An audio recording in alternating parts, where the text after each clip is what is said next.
put your head in the game, 'cause your life is no mistake. Your hard work is gonna pay. Living our life by design, yeah.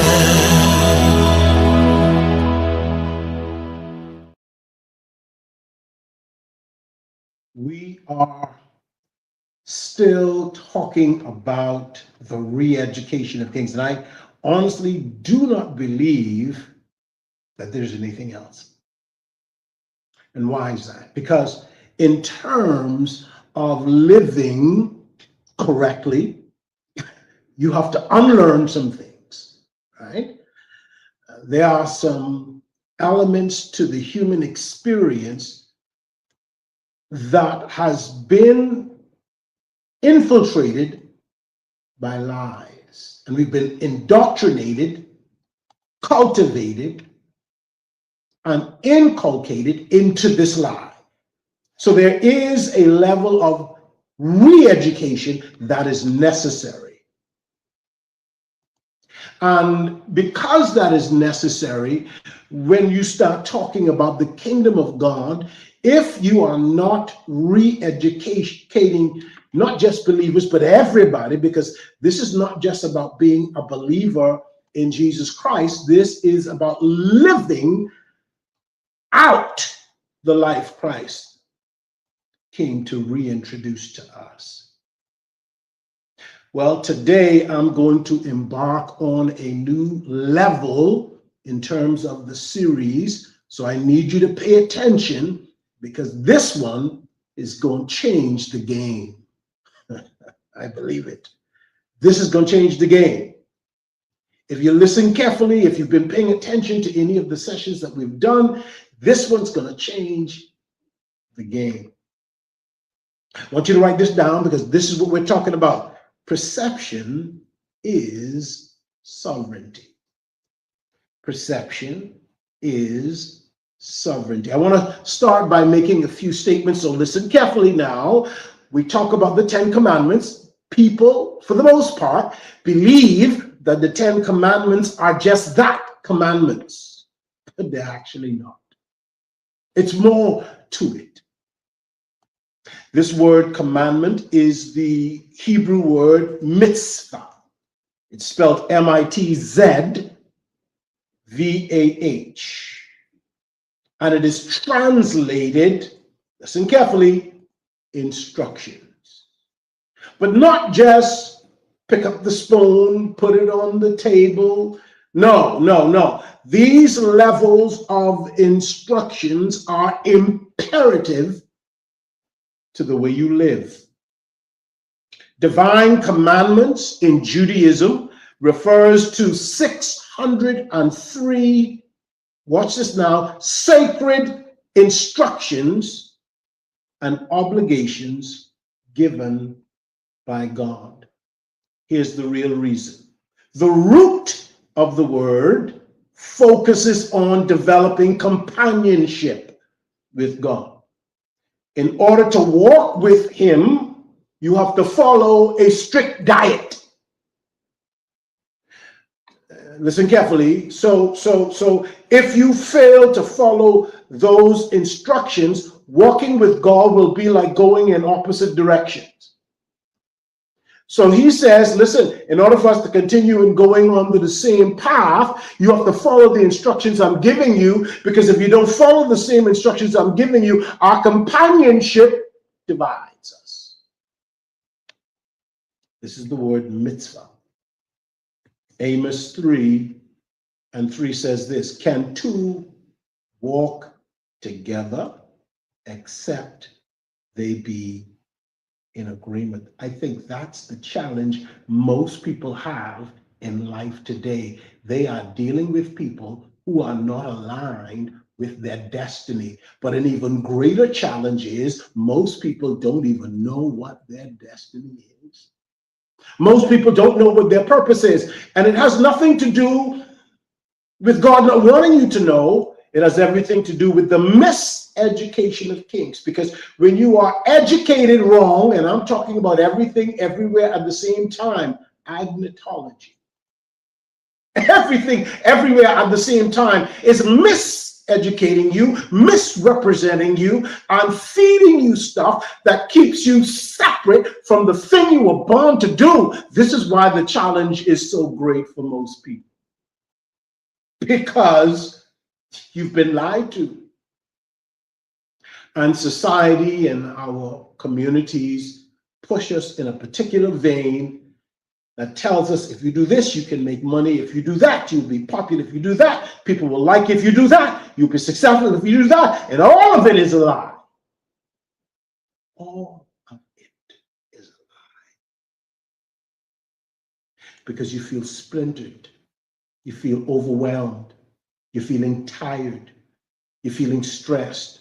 You want to give up. Why? Because it is asking you to do something that is antithetical to the purpose for which you were born to do. And you won't know that unless you follow the instructions. Watch this now. In structure. Stay in structure. Stay in instructions. Stay in the instructions that will keep you in structure. The order for which God has created you, if you stay in it, what begins to happen is the real you shows up and it naturally comes out, and you begin to realize not only what you're called to do, but who you really are. The miseducation of kings is a diabolical move to keep you blind from the truth and focus on the lie and make the lie superior. But the truth of the matter is the lie is just keeping you inferior. So if you pay attention to what we are talking about today, you write stuff down, because I'm telling you, you're going to need to go over it. Now, I know I'm not going to be able to do all of what I need to do. This is why this is going to be a series. So you've got to pay attention to the steps, so you don't have to have the questions later on when I start teaching some other stuff. Can two walk together except they agree? You got people in your lives that have nothing to do with where you're going, and it's frustrating the heck. I want to say hell, but you can't say hell on TV. But it's frustrating the hell out of you. So the commandments, or the instructions, in essence, are designed to create, watch me carefully, an ecosystem and an economy viable for us to commune with God. Let's say that one again. The instructions, or the commandments of God, create an ecosystem or an economy that allows us to commune with God. These instructions are also links to living right side up, because the realm that we are currently living in is upside down. Let's do this again. Listen. The instructions that God actually gives us, listen carefully, teaches us to live right side up, because the world we are living in is upside down. And it makes us feel like it's supposed to be that way, but it's not. Can't you feel it? You may not be able to intellectually understand it, but you could sense something's off. Why am I frustrated? Why am I angry? Why am I sad? Why can't I get things right? Why isn't things working out for me? Why can't I do what I really want to do? Why am I not happy? Listen to me, because we're living in an upside down world. It is called the realm of opposites. The realm of opposite is also called the realm of deception. The world that we are living in, everything that you see when you go to work, the people that you meet, the cars on the road, the food that you eat, especially the food you eat, everything is deception. It's meant to deceive you. I mean, you watch a Wendy's commercial, a Burger King commercial, a KFC commercial, good, finger licking, but none of them will tell you it's healthy for you. No, they got to say families can sit at a table and eat fried chicken and fries and everything is honky-dory. But they'll not tell you cholesterol, you can't eat fried chicken. It's not good for you. They'll tell you you can get it your way right away, but they will not tell you it's not good for you. Everything is deception. It is the opposite world. The idea behind the miseducation of kings is to strip away the sovereignty innate to every human soul. Let's do that again. The idea behind the miseducation of kings is so your sovereignty, which belongs to the human soul, is stripped away from you or separated.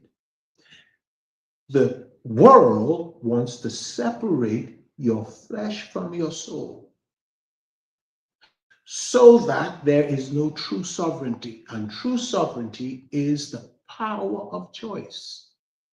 But the power of choice is the ability to see through the deception. If you lack the power of choice, that means you cannot see through the deception and you become a slave, a zombie to what they are telling you you need. This is why people don't cook anymore. They stop at Kentucky, Burger King, Bamboo Shop, Davies, everything except protecting your gut. Yeah, we go in there today. Matthew chapter 8 and 36. Here's what it says. For what shall it profit a man, a woman, if he shall gain the whole world and lose his own soul? Write that word own down. O-W-N. Now, it's not saying you'll gain the world or things in it. What it's saying is you'll chase after the illusion of it and realize none of it means anything. And the cost is great. Yeah, you're making all the money. You got the house, the car, you got the things, the people, and you're still unhappy. You're still frustrated. You're still angry. And because of that, you have been separated from your soul. Now, why? Well, how do you lose your soul? Now, we can go deep into this, but I'm not going to do that. Here's how you lose your soul. You lose your soul when you ignore its communion. Let's do this again. You lose your soul when the soul tries to give you a hint, a clue, direction as to what's being spoken to you or the things around you. And the more you ignore it, the more the voice of your soul sinks in the back. Now, there are some of you who is watching me right now and you're saying, but that doesn't make sense. I thought the Spirit of God speaks to our spirit. Yes, the Spirit of God speaks to our spirit. But the Bible declares that the soul and the spirit are one. And the only thing that can divide them is the word. Because the soul and the spirit of man operate as one and they commune with each other, especially when they are connected to the presence of God. But I'm telling you now, the guide, if ignored, separates you. And if it separates you, my friend, you begin to make decisions out of your flesh instead of out of the spirit. Listen carefully now. Sovereignty is granted for the purpose of dominion on the earth. Your soul is granted sovereignty so that you have the power to rule in the earth realm. Now we know this is true because the Bible declares that when God breathed into man, man became a what? Living soul, not flesh. His soul became animated. Now, why did the soul become animated? Well, it tells us why. Because right after that, he says, have dominion. Now, why does he tell us to have dominion? Because the soul can go between the unseen realm and the seen realm at the same time.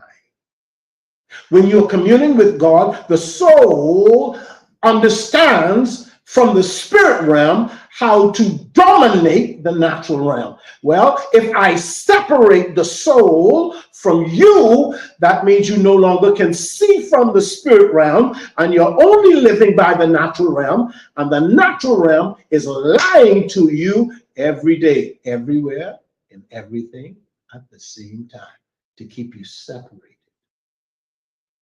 So the sovereignty of the soul has been divided. Divided how? By things, by lies, by deception. We no longer can see from the spirit realm into the natural realm. We are now seeing from the natural realm, and to heck with the spiritual realm. To heck with it. Well, here's the ignorance. The ignorance is everything comes from the spirit realm into the natural, but everything in the natural realm dies. There's nothing in this natural realm that stays alive, but everything from the spirit realm stays alive because everything from the spirit realm animates the natural realm. So you have to be able to see from there to know how to live here. But if you are dying there, you can't see here.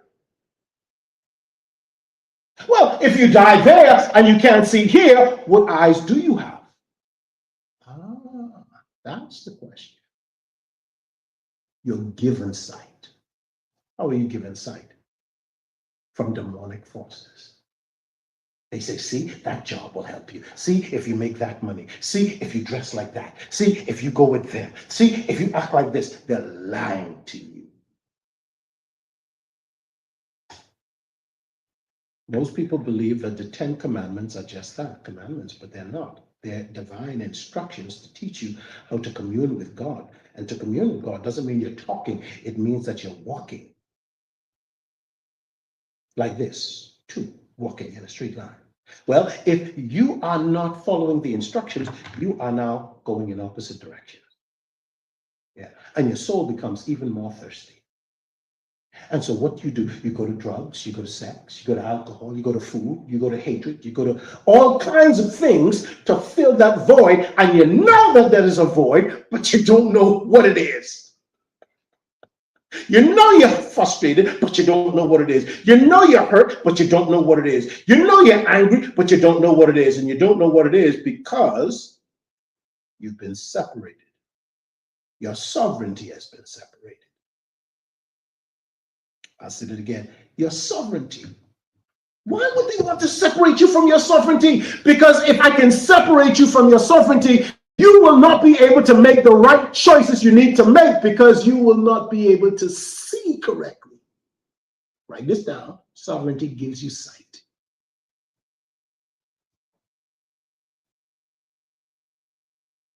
The only power above yours in terms of the earth realm and the sovereignty God gives you is God's power. He said it. He said, have dominion. He told you that. He's not afraid of his governance. By the way, I want you to write down the word government. Write down the word government. The word government is actually two words. The first word is govern. It means to rule. Govern means to rule, right? And ment comes from the word mentality. Govern one's mind or mentality. So whether or not you are connected to God, your mind or your mentality is being governed by something or someone. In fact, the 10 commandments, instructions, are, listen carefully, instructions or rules to govern one's mentality, right? Government. So if you separate from the divine government, another government takes its place. Sheba. Watch this now, Matthew 10 and 28. And do not be afraid of those who can kill the body, but are unable to kill the soul. What? What? What are you saying? God is saying, hey, listen carefully. Listen carefully. They can't kill your soul. They could separate you from it, but they can't kill it. But don't be afraid of them. I'm the one you should fear. I'm the one that can destroy the soul. Now, why does he mention this? He mentions this because the soul is who you are. You are nothing and no one else. But if I can separate you from that, you're dead. Watch this carefully. Sovereignty does not mean that you have autonomy, meaning you rule without guidance, without leadership. No, sovereignty is the mind. Write that down. What am I talking about? Remember, I said what this word government is? It means to govern one's mentality, government. Well, if the government of the kingdom of God governs you, you are a collective mind. I'll give you an example. I often use this because I think that this is one of the most powerful stories I've ever heard. Condoleezza Rice, you know who she was at one point in time in the US government, an ambassador. She's having a conversation with a foreign national, and they're sitting down, and he's asking her opinion on a particular matter. Her response to him was so profound. She said, I don't have an opinion, but my country's position is, it's called collective mind. See, sovereignty does not mean that you are autonomous. You rule yourself. Sovereignty means you've chosen to submit to the greater good and the higher power, and his thought is yours. So you don't give people what you think. So how you feel about this? How you feel about that? That's how they trap you. They trap you because they want to know what you feel so they can attack you. But you got to remember, you are of a collective mind. And a collective mind says you are from another country, sent here as a sovereign ruler to make an impact and influence the sphere that you are in through the collective mind from another realm. But unless you are in communion with the source, your mind is going to be something and someone else, and you will have an opinion. Did you hear what I said? You are actually going to have an opinion, but you shouldn't. You should not. You actually should have a collective mind. So how do we have a collective mind? In the last few minutes, I want you to write this down. You have a collective mind by studying not only the words of God, but studying prayer. Notice I did not just say prayer, I said studying prayer. You have to study prayer because you must mature in your prayer. So that means you have to do research. And this helps you to change your language and the way in which you communicate. So study the word, study prayer. Then you have to serve. And you have to find a leader to serve. And again, we're not just talking about pastors. This could be anywhere. Submit and serve. Because servanthood, listen carefully, is masterful. Servanthood is masterful. Why? Because when you serve, you learn to master giving of yourself. So selflessness is the art of leadership. I hope you're writing all this down because you need to follow this. Servanthood is the art of leadership.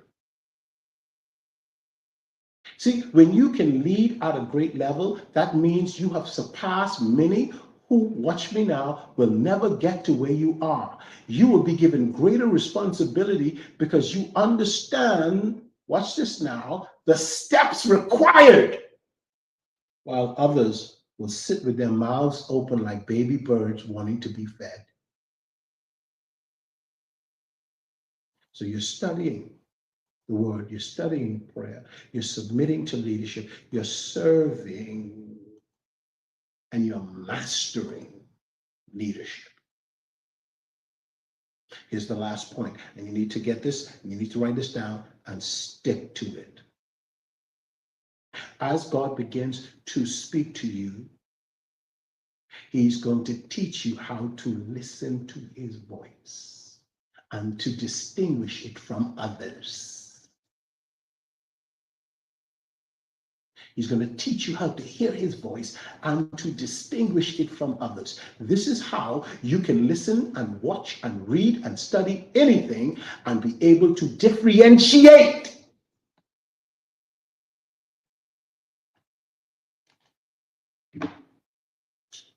Listen, like, share, follow. Come back next week or even through the week. We're going to be putting some things out there that's going to help you understand more that perception is sovereignty. Go on our page, sign up, become a partner, help us to build Dreamnation. I'm telling you, this will shift your life into overdrive in the dimension that God has called you to live. We'll see you next time.